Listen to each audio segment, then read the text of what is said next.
ہماری نیکیوں کو قبول فرما، یا اللہ ہمارے گناہوں کو ختم فرما، یا اللہ ہمیں خاتمہ بالایمان نصیب فرما، یا اللہ خاتمہ بالایمان نصیب فرما، یا اللہ ابھی اخون جامع مسجد ہل سائڈ ایوینیو نیو یارک میں یا اللہ تفسیر منیر کا درس ہوا ہے، یا اللہ ہمارے درس کو قبول و منظور فرما، یا اللہ محفل ذکر ہوئی ہے، یا اللہ ہمارے ذکر کو قبول و منظور فرما، یا اللہ اس کا بہترین بدلہ دنیا آخرت میں عطا فرما، یا اللہ تو اپنی سچی محبت سے ہمارے قلوب کو منور فرما، یا اللہ ہمارے قلوب کو منور فرما، یا اللہ ہمیں تو اپنا قرب خاص عطا فرما، یا اللہ قرب خاص عطا فرما، یا اللہ اتباع سنت کی دولت سے مالا مال فرما، یا اللہ اتباع سنت کی دولت سے مالا مال فرما۔ اللہم انا نسألک العفو والعافیۃ فی الدنیا والآخرہ، اللہم انا نسألک حبک، اے اللہ ہم آپ سے آپ کی محبت مانگتے ہیں، یا اللہ تو اپنی محبت ہمیں عطا فرما، وحب من یحبک، اور آپ سے محبت کرنے والوں کی محبت مانگتے ہیں، یا اللہ وہ محبت ہمیں عطا فرما، وحب عمل یقربنا الی حبک، اور یا اللہ ان اعمال کی محبت مانگتے ہیں جو تیری محبت کے قریب لے جانے والے ہوں، یا اللہ تو اپنی سچی محبت عطا فرما، سرکار دو عالم صلی اللہ علیہ وسلم کی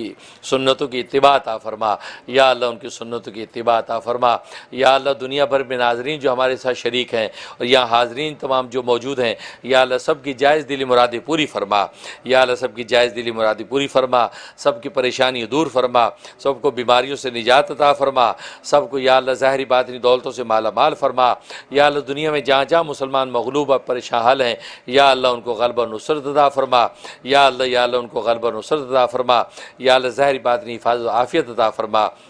یا اللہ ہمارے نیک مقاصد میں ہمیں بھرپور کامیابی عطا فرما، یا اللہ ہماری اس خانقاہ یوسفیہ چشتیہ زکریا کو یا اللہ دن دگنی رات چوگنی ترقی عطا فرما، یا اللہ اسی سے اللہ تقوی کی بنیاد پر اس کو قائم فرما، یا اللہ پورے عالم میں اس کے فیض کو عام فرما، یا اللہ اخلاص اور تقوی کی بنیاد پر اس کو قائم فرما، پورے عالم میں اس کے فیض کو عام فرما، یا اللہ کابرین امت کی حفاظت فرما، یا اللہ کابرین امت کی حفاظت فرما، یا اللہ ان کی دینی خدمات کو قبول و منظور فرما، یا اللہ ان کی فیض و برکات سے پوری امت کو مالا مال فرما، پوری امت کو مالا مال فرما، یا اللہ اپنے کرم سے ہمیں، ہمارے بیوی بچوں کو، ہماری نسلوں کو یا اللہ نفس و شیطان کے شر سے محفوظ فرما، نفس و شیطان کے شر سے محفوظ فرما۔ ربنا تقبل منا انک انت السمیع العلیم وتب علینا انک انت التواب الرحیم۔ یا اللہ ہماری خون جامع مسجد میں